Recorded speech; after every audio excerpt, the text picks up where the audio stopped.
konservasi daerah aliran sungai. Jadi kami duduk bersama tidak memerlukan izin lagi, kita sepakatan lokasinya di mana dan lain-lain. Jadi insya Allah dalam 3 bulan kami selesaikan desainnya, setelah itu kita menyusun melaksanakan pekerjaannya. Kemudian kaitannya dengan kegiatan nyata yang harus segera dilaksanakan dan progresnya terus dipantau bersama adalah yang pertama adalah membuka akses ke daerah-daerah terisolasi dan memperlancar pergerakan logistik. Bapak Ibu semuanya, alhamdulillah sekarang daerah terisolir ke Tangkengon dan lain-lainnya sudah terbuka, baik ke arah Kutajane, ke arah Biren maupun ke arah Melambo. Namun demikian kami diminta juga membuka jalur logistik dari Tangkengon ke Lok Semawe, bahwa segera kami selesaikan untuk hal tersebut. Yang berikutnya adalah mencegah bahaya banjir terulang. Alhamdulillah muara Sungai Merdu sudah terbuka Bapak untuk kala debit dengan kala ulang 5 tahunan, dan kita sekarang sudah mulai masuk ke Sungai Tamiang. Kemudian memperbaiki infrastruktur yang dapat menumbuhkan ekonomi. Sebagai contoh kita akan coba irigasi dan lain-lainnya.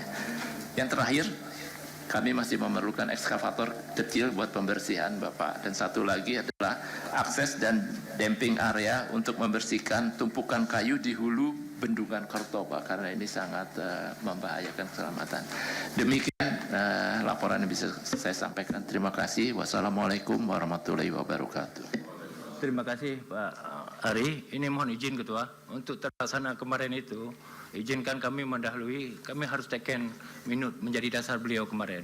Karena ada permasalahan untuk terisolir, ada kewenangan nasional, ada kewenangan provinsi, ada kewenangan kabupaten kota. Kami duduk rapat di sini tidak ada solusi lain. Kita melihat ini kebencanaan, jangan kita lihat kewenangan. Maka mohon izin Ketua, kami terpaksa harus tanda tangan ini untuk terjadi seperti yang beliau sampaikan tadi. Kemudian mungkin dari tambahan sedikit, mungkin dari mengingat waktu singkat saja, mungkin dari BUMN menyangkut Huntara. Karena Huntara ini menjadi prioritas kita bersama kemarin Pak Ketua. Karena menghadapi Ramadan, jangan ada lagi pengungsi di tenda. Malah kalau kita turun ke lapangan Pak, mereka bilang kami tidak sanggup lagi tunduk di tenda biru Desi Ranasari katanya, harus segera masuk. Jadi ini yang kita kejar. Jadi itu menjadi bahagian prioritas. Dipersilakan mungkin dengan waktu yang singkat untuk disampaikan apa yang telah dikerjakan. Terima kasih. Terima kasih Pak Khalid. Bismillahirrahmanirrahim. Assalamualaikum warahmatullahi wabarakatuh. Selamat pagi, salam sejahtera. Ya, tentunya Bapak Ketua Satgas Pemulihan Pasca Bencana DPR RI, Bapak Sumidasko, Bapak Wakil Ketua, Pak Cucun, kemudian Pak Ketua Satgas Percepatan Rehab Pak Tito Karnavian, Bapak Menteri dan hadirin sekalian, terima kasih sekali. Tentunya kami dari Danantara Pak, sesuai dengan arahan dari pemerintah, dari Presiden dan juga dari Bapak Satgas, kita percepat untuk pembangunan dari Huntara. Tentunya izin lapor Pak. Ya, dari Aceh Tamiang kita waktu itu komitmen untuk deliver 600 unit Pak, ya yang dikerjakan dan sudah dilihat langsung oleh Bapak Presiden dan juga Bapak Tito sudah hadir pada waktu itu. Alhamdulillah pada tanggal 8 Januari kemarin sudah deliver Pak. Jadi kita serah terimakan, jadi sudah selesai. Tidak berhenti di situ, kita langsung bergerak Pak, tim BUMN kita langsung bergerak ke PD Jaya, kemudian ke Aceh Utara, Aceh Timur Pak. Sekarang sedang berproses Pak pembangunan 162 unit Huntara di PD Jaya, 224 di Aceh Utara, kemudian di Aceh Timur ada 97 Pak. Kemudian selain itu juga, selain di Aceh kita juga di Sumatera Utara, Sumatera Barat, jadi total itu ada sekitar 1.400 Pak, 1.400 unit yang terus berjalan. Nah kemudian izin Pak, terkait dengan dinamika di lapangan, betul sekali apa yang disampaikan oleh Pak Khalid, kita untuk gerak tentunya kita berbasis pada data Pak, karena dengan waktu yang terbatas kita ingin pastikan resources kita ini benar-benar terpakai dan nantinya Huntaranya itu nanti benar-benar akan dipakai oleh masyarakat gitu ya. Nah jadi data ini yang utama. Alhamdulillah dengan adanya Satgas ini bisa komunikasi, koordinasinya bisa berjalan dengan baik Pak kemarin. Jadi malam-malam sempat teleponan segala macam dengan Bupati, alhamdulillah dapat berjalan dengan baik. Jadi data ini dinamika yang kita hadapi. Yang kedua Pak, itu cuaca. cuaca ini yang memang ini yang agak sulit diprediksi. Ada satu daerah lokasi yang sudah kita titik sebagai area huntara, Pak. Tiba-tiba hujan sedikit langsung menggenang, Pak. Karena tanahnya sudah kedap, sudah jenuh air, sehingga apa? Harus segera kita pindahkan, Pak. Gitu. Itu adalah dinamika yang terjadi. Tapi alhamdulillah dengan adanya Satgas ini koordinasi dengan Bupati langsung bisa berjalan dengan lancar. Yang ketiga tentunya dengan huntara ini kan materialnya kan dari berbagai daerah, Pak. Ya, untuk lokal kita maksimalkan lokal. Jadi untuk material alam, pasir, kerikil dari lokal, Pak. Tukang-tukang kita berdayakan dari daerah sini, Pak. Tapi tentunya kita perlu bantuan dari daerah lain. Termasuk alhamdulillah kemarin koordinasi beberapa material dari Jakarta kita terbangkan dengan Hercules. Alhamdulillah koordinasi dengan Satgas dan juga TNI AU, Pak. Terima kasih sekali. Bantuannya ini akan mempercepat. Kalau material dengan pesawat komersil bisa juga, tapi kecil-kecil, Pak, sedikit sekali gitu. Kemarin dengan muatan banyak kita bisa lakukan. Nah, izin Pak, itu yang dinamika yang kita hadapi. Untuk ke depan, izin Pak Ketua Satgas, tentunya kepastian lahan, Pak. Kepastian lahan ini penting, ini yang clean dan clear dan juga accepted gitu.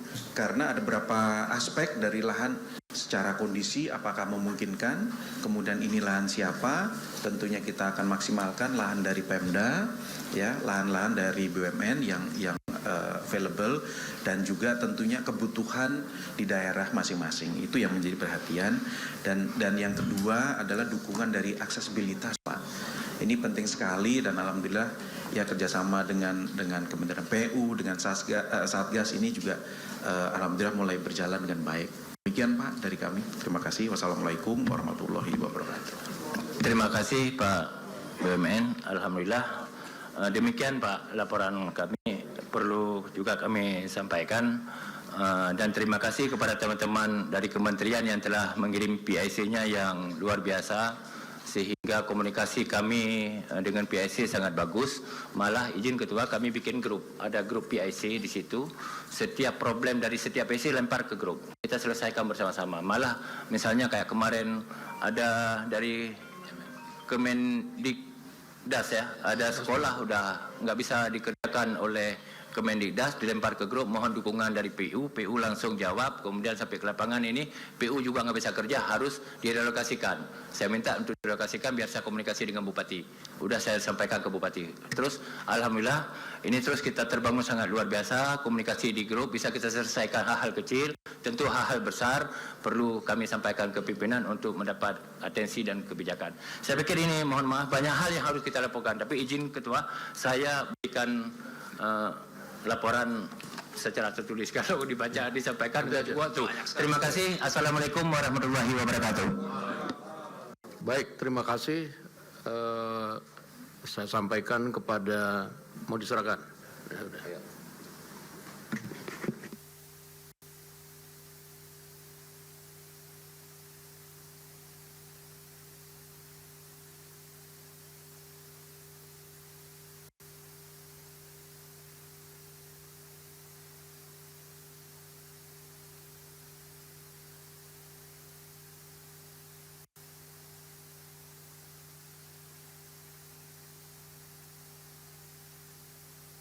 Baik, terima kasih. Saya sampaikan kepada kawan-kawan dari Satgas Pemulihan Pasca Bencana DPR RI serta para PIC dari kementerian lembaga yang telah bekerja keras selama kurang lebih 10 hari sejak Satgas dibentuk dan kemudian berposko di tempat ini. Nah, untuk hal-hal selanjutnya, untuk koordinasi, terintegrasi, dan lain-lain supaya penanganan bencana Sumatera ini bisa kemudian ditangani secara skala nasional dan lebih fokus, pemerintah kemudian sudah membentuk Satgas Percepatan Rehabilitasi dan Rekonstruksi Pasca Bencana Sumatera. Nah, tentunya Satgas ini yang mulai hari ini akan mengambil alih untuk melakukan eksekusi di lapangan, dan untuk selanjutnya Satgas Pemulihan Pasca Bencana DPR RI akan menyertai untuk kemudian menjalankan fungsinya sebagai fungsi dari DPR, tentunya membantu mengkoordinasikan Satgas pemerintah untuk mengeksekusi kebijakan-kebijakan di lapangan. Nah, untuk itu saya akan persilakan mulai saat ini kepada Pak Tito Karnavian sebagai Ketua Satgas Percepatan Rehabilitasi dan Rekonstruksi Pasca Bencana Sumatera, kemudian untuk memimpin sampai dengan selesainya bencana di Sumatera. Waktu saya persilakan. Terima kasih. Terima ini.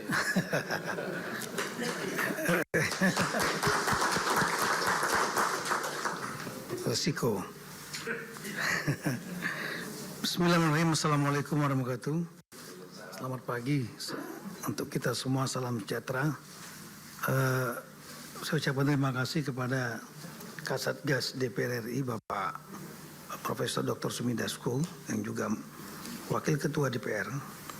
Dan saya juga menyampaikan apresiasi kepada rekan-rekan Satgas yang telah melaksanakan tugas sehingga dapat menjalankan fungsi baik pengawasan, penganggaran, dan lain-lain yang sangat diperlukan dalam rangka untuk pemulihan mitigasi bencana ini. Kami juga baru menerima Kepres itu tanggal 9. Kepres ini ditetapkan tanggal 8 Januari. Kalau boleh ditampilkan sedikit apa namanya itu strukturnya yang mungkin ya tugasnya paling utama lah Satgas ini mempercepat rehabilitasi rekonstruksi pasca bencana. Tapi kita bekerja di tengah situasi yang masih ada tanggap darurat. Tim pengarahnya adalah ketuanya Pak Menko PMK dan anggotanya adalah semua Menko ditambah Panglima TNI dan Kapolri. Itu adalah tim pengarah. Kemudian untuk tim pelaksananya, ketuanya adalah Menteri Dalam Negeri, wakil ketuanya ada 4. Wakil ketua, halaman 95 ya. Yaitu dari Kasum TNI, Pak Richard Tambu Bolon, Kepala Badan Nasional Penanggulangan Bencana, Pak Suryanto yang sudah menyampaikan bahwa hari ini minta maaf nggak bisa hadir tapi ada wakil. Beliau lagi akad nikah anaknya, mudah-mudahan lancar. Kemudian wakil ketua 3-nya adalah Komandan Korps Brigade Mobil, Komandan Brimob Polri, yaitu Komjen Ramdhani.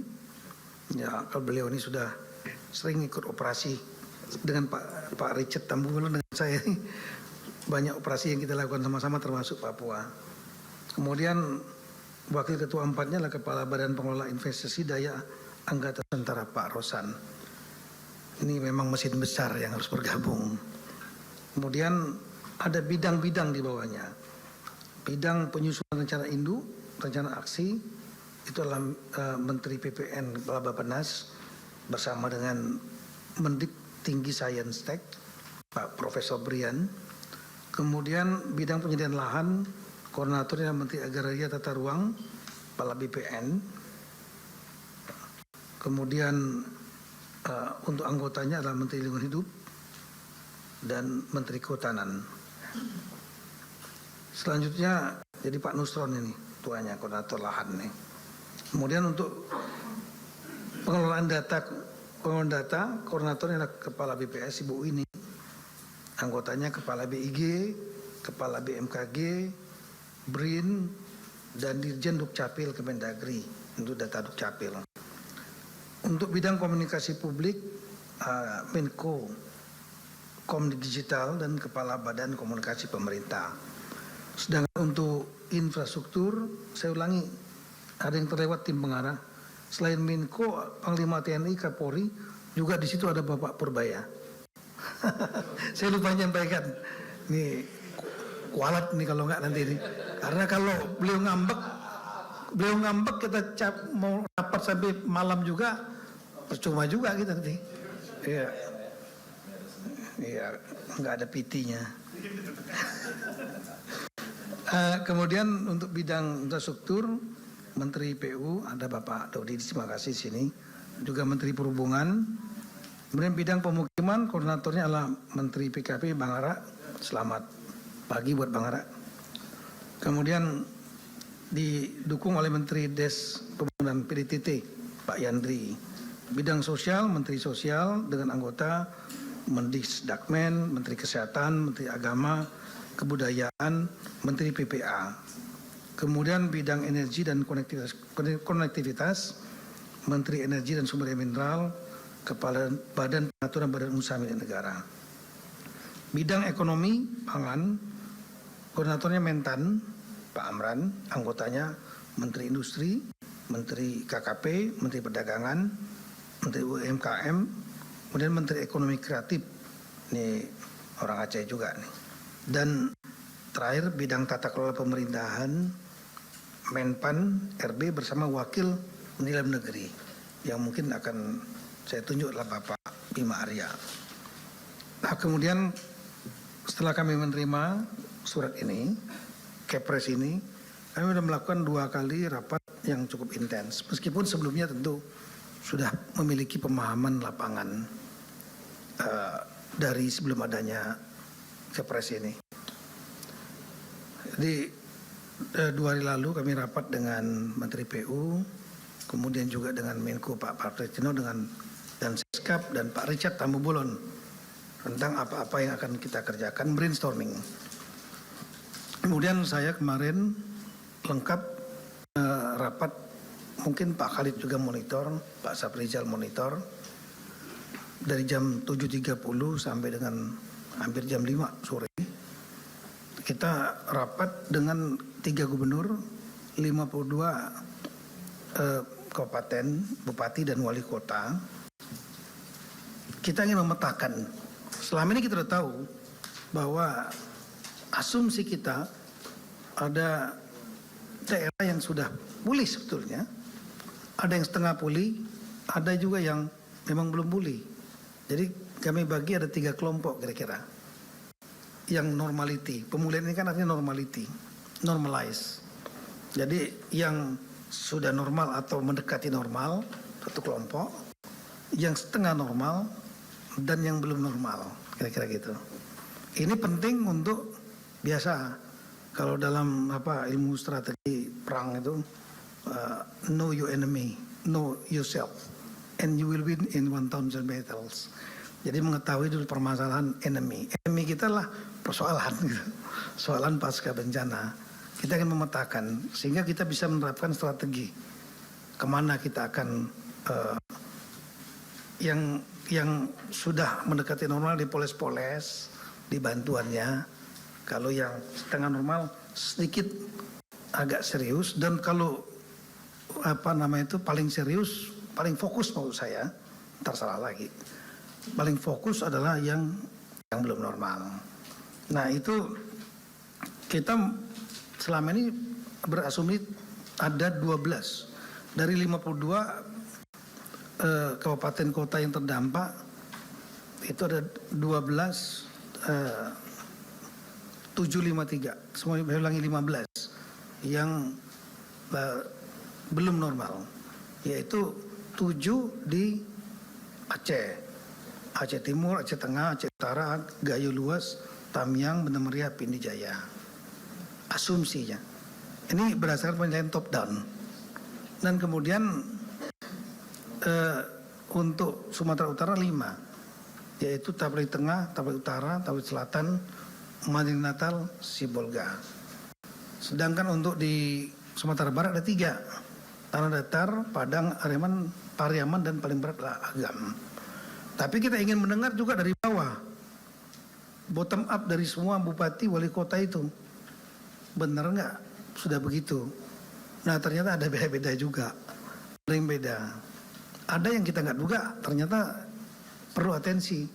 Ada yang kita nggak atensi, ternyata nggak perlu. Mereka udah selesai. Sehingga kita mendengarkan mereka paparan berdasarkan variabel indikator pemulihan yang saya buat kemarin. Nah dari situ inilah kira-kira beberapa variabelnya. Nah tapi ini nanti ditampilkan. Ya intinya yang warna hijau itu aman, yang warna kuning itu perlu atensi. Ini Sumatera Barat dan seterusnya. nanti ini akan saya sampaikan lagi. Sumatera Utara itu mana? Sumatera Utara. Petanya udah begini. Yang perlu kita waspadai yang kuning. Yang hijau itu aman artinya, variabelnya. Sementara yang warna lainnya untuk Sumatera Barat paling banyak hijaunya. Itu ada 3 wilayah memang sama. Agam, Pariaman, Tanah Datar. Di samping ada daerah lain butuh atensi. Tapi memang kalau kita lihat dari warna ini, yang Aceh paling banyak kuningnya itu. Ya, seperti ini.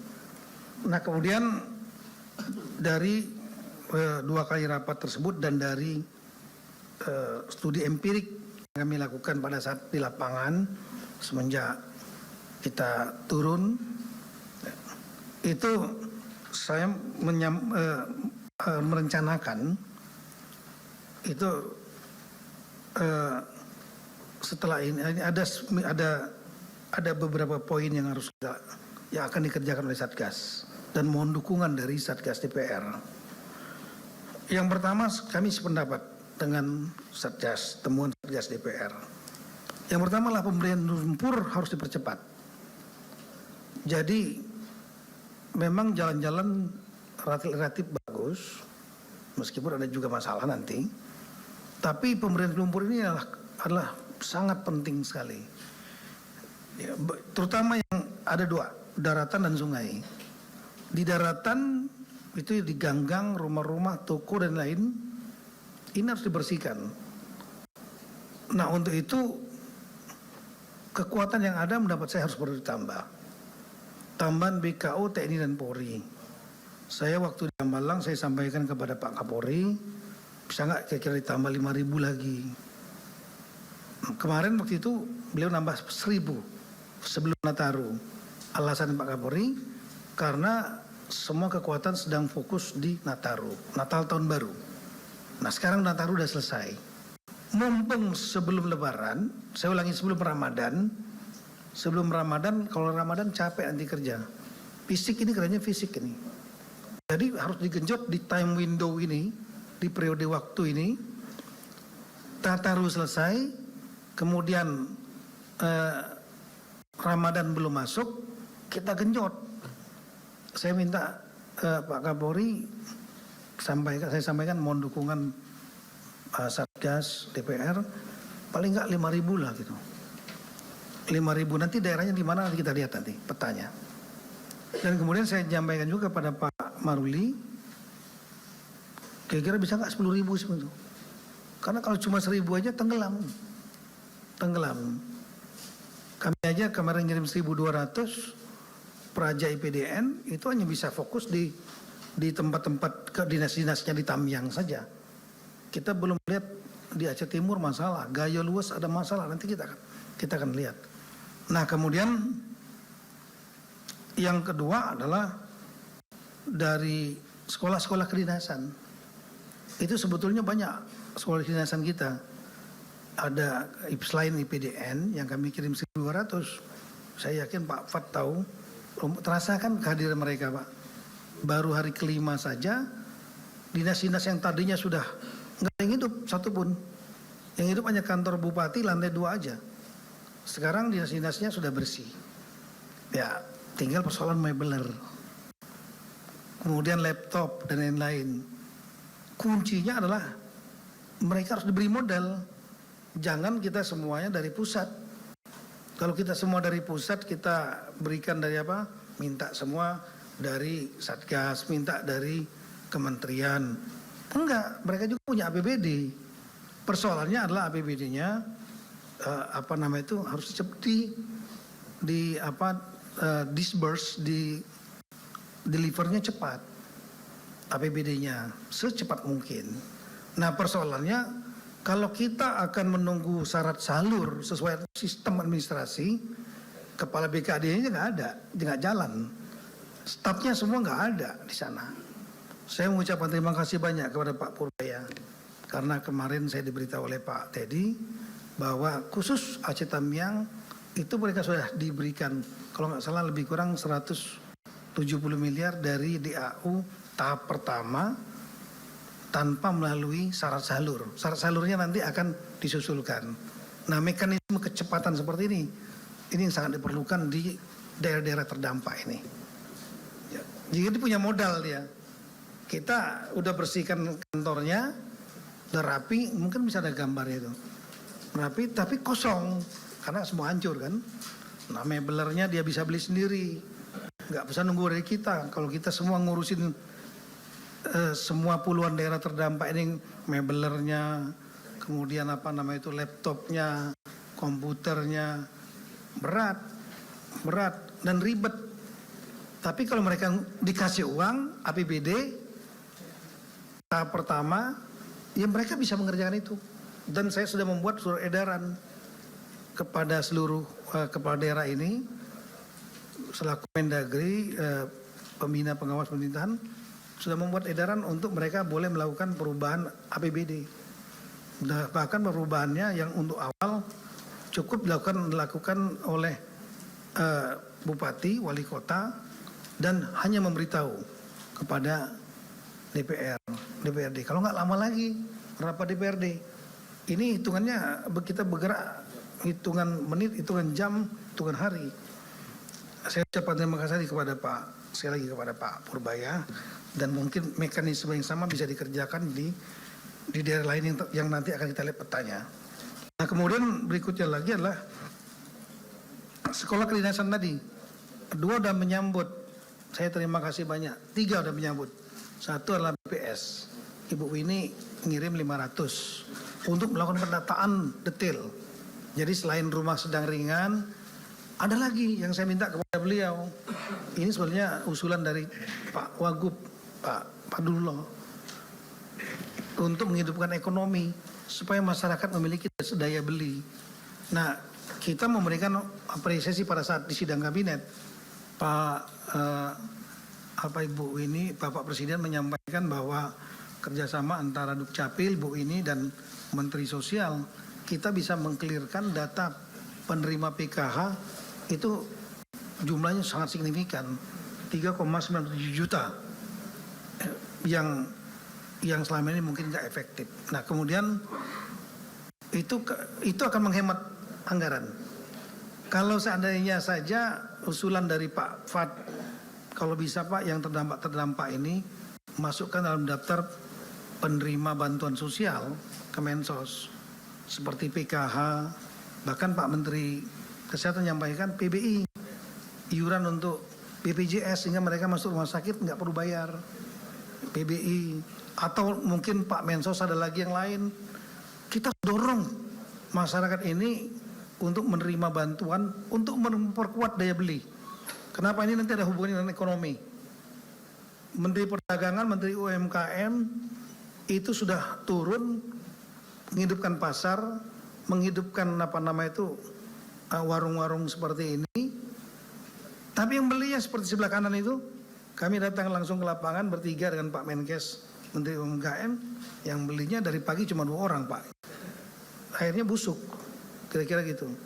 Nah, kalau mereka diberikan bantuan BLT, ya, itu otomatis mereka punya daya beli dan ini akan terjadi putaran uang. Kemudian sekolah-sekolah yang lain selain BPS, tapi Ibu jangan lupa, Ibu waktu mau memberangkatkan sudah saya sampaikan ini harus diekspos supaya apa? Kenapa kita terlihat mobilisasi nasional itu lakukan?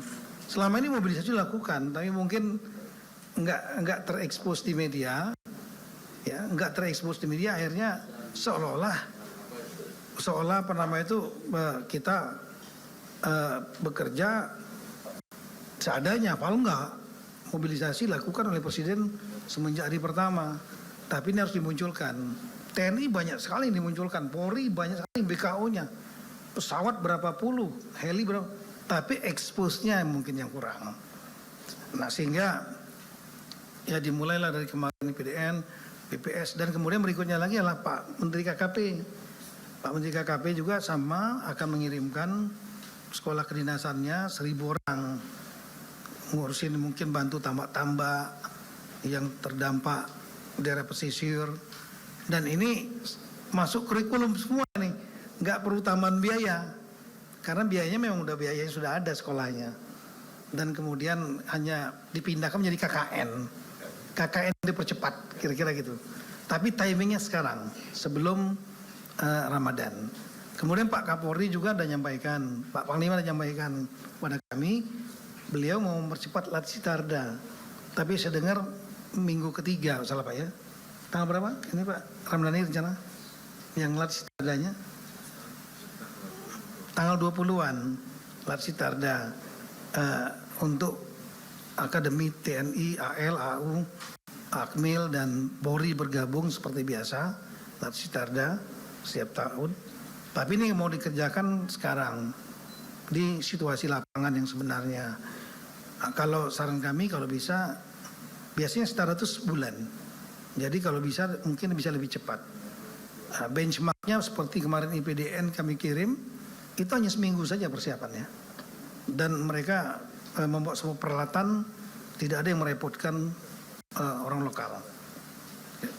Ini kalau bisa dikeroyok rame-rame, tambahan Polri, TNI, kemudian sekolah kedinasan, bergerak semua, mobilisasi dilakukan, saya sangat yakin sekali daerah-daerah yang banyak lumpur ini, itu akan segera bersih, termasuk sampai ke rumah-rumah. Nah setelah itu, selain itu memang paralel sungai. Tolong bisa gambarkan seperti sungai Tami yang sebelah kiri. Sebelah kanan kan itu sungai-sungai kecil. Nanti masuk ke sungai Tamiang yang besar. Sungainya muaranya sudah seperti itu. Tumpukan sedimen yang luar biasa banyak. Dan itu malah menjadi memblok aliran dari sungai mau ke laut. Akibatnya apa yang terjadi? Kalau hujan dikit saja, airnya tumpah ke kanan kiri, menimbulkan banjir baru. Nah ini kami dengar yang Bapak Presiden dan penugasan khusus kepada Wakil Panglima TNI. Nah, kami juga ada kontak lewat Pak, langsung juga berupa Panglima TNI, Wakil Panglima Pak Tandio, dan juga dengan Pak Richard nanti juga menjadi kontak person yang utama sama-sama TNI AD. Ini tapi yang perlu kita datang nggak hanya sungai itu, termasuk sungai-sungai yang lain seperti Merdu mungkin, yang itu sedimentasinya tinggi dan harus segera untuk dilakukan pembersihan. Dan saya dengar pembersihannya, saya sudah mengusulkan waktu kita di Tamiang, tidak hanya menggunakan peralatan yang alat berat biasa, tapi adalah kapal yang biasa, dredger yang biasa untuk menarik, mengerok gitu. Nah, Pak Menteri PU sudah sangat paham mengenai itu saya kira. Nah ini yang ketiga adalah yang kedua adalah perbaikan akses darat. Ini akan kami kerjakan. Nah kami sudah melakukan pendataan. Tugas ini utamanya adalah PU, TNI, Polri dan Tentara. Ini bagian tugasnya. Akses darat ini apapun harus dilakukan. Karena kunci ini untuk mobilitas orang dan barang. Kalau akses daratnya lancar seperti Sumatera Barat, ya, Sumatera Utara, nggak masalah. Karena pengiriman barang, logistik, pasukan, peralatan, apapun juga dengan mudah bisa lakukan. Tapi di Aceh masih banyak masalah nih. Kemudian yang ketiga adalah pengurangan pengungsi. Menurut kami ini penting. Simbol dari percepatan pemulihan.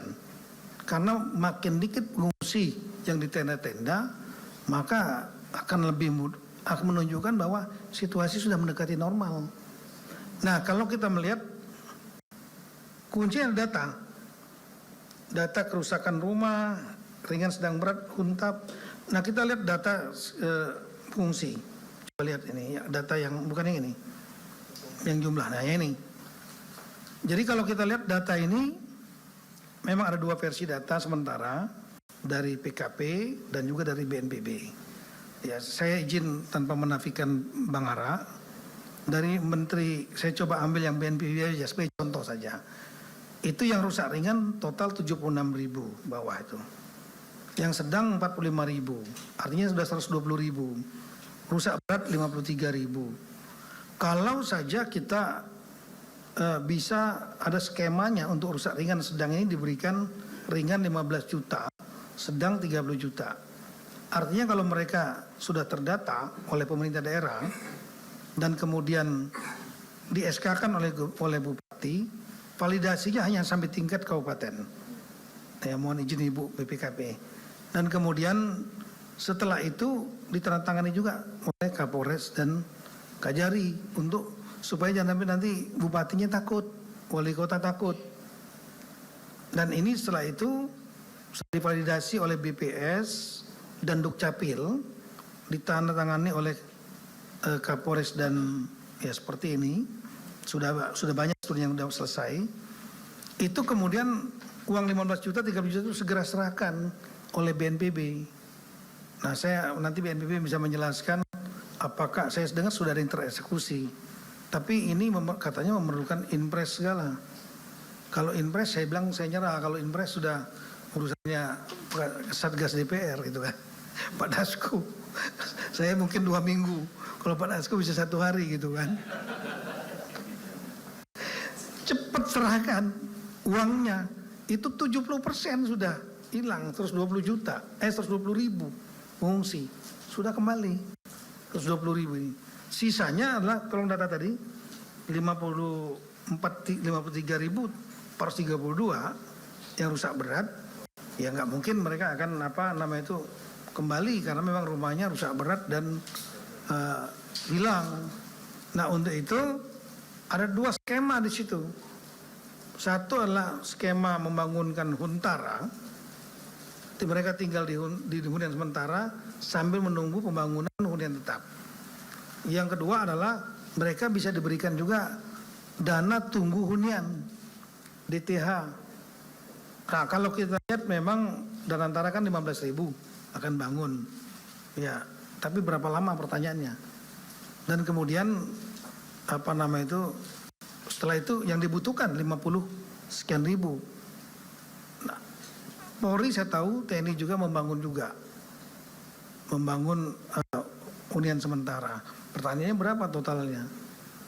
Dan kemudian berarti masih ada juga yang akan di tenda. Semakin lama di tenda itu akan menjadi memberatkan biaya untuk makan dan lain-lain. Yang kedua, Pak Menkes mengingatkan kepada saya, terlalu lama di tenda mereka akan sakit, akan macam-macam sakit yang muncul, mulai dari sakit gatal yang ringan sampai yang keberat bisa kecampak dan lain-lain. Nah, oleh karena itu sebaiknya mereka secepat mungkin tidak di tenda, ke huntara kalau sudah terbangun, atau mungkin mereka punya pilihan tadi diberikan dana hunian hunian dana sewa, mereka bisa ke keluarganya atau mereka ngontrak, sehingga akhirnya jumlah yang di pengungsian di tenda-tenda ini akan jauh berkurang. Dan menurut kami, kalau yang di tenda-tenda ini berkurang, itu adalah simbol bahwa pemulihan sudah terjadi. Kemudian berikutnya lagi adalah aktivasi pemerintahan daerah supaya normal. Nah, kami sudah menyampaikan bahwa yang pertama yang penting itu adalah APBD. Perubahan kami sudah mengeluarkan surat edaran. Saya tanda tangani. Boleh melakukan perubahan, cukup memberitahu DPRD kepada 52 dan 3 gubernur. Karena situasi sudah berbeda memang. Tadinya desa ada nggak? Desanya hilang. Tadinya jalannya ada, jalannya rusak. Tadinya nggak ada sungai baru. Otomatis harus ada APBD perubahan. Mohon dukungan dari Satgas DPRD untuk memberikan pengertian kepada teman-teman DPRD ini. Jangan nanti dibikin lama-lama gitu. Bahkan kalau yang di SE saya sampaikan APBD perubahan sementara cukup memberitahu. Ini soal kecepatan. Ya, kemudian tadi mohon dari dukungan dari Bapak Menkeu dan juga dari Satgas DPR agar DAU untuk 52 daerah kabupaten kota dan juga di 3 provinsi itu dipermudah syarat salurnya agar mereka punya modal bisa ditransfer punya modal. Satu sudah terjadi, yaitu di Cetamiang. Dan itu sangat betul-betul membesarkan hati mereka. Mereka segera belanja mebler, belanja laptop, dan lain-lain. Untuk sekolah-sekolah juga banyak terdampak. Sekolah bersih, tapi setelah itu peralatannya rusak, sarana-prasarana rusak. Kalau kesehatan saya tahu Pak Menteri Kesehatan luar biasa. Beliau karena mantan di bank mungkin, jadi teman-temannya beliau suruh nyumbang semua. Ya, untuk perbaikan sarana-prasarana kesehatan, sehingga rumah sakit umum daerahnya alhamdulillah 52 ini tadinya berat sudah operasional semua untuk 52 kabupaten kota. Terima kasih banyak Pak Menkes, apresiasi yang luar biasa. Tinggal beberapa puskesmas. Kemudian nanti data pemerintahan daerah akan kami sampaikan.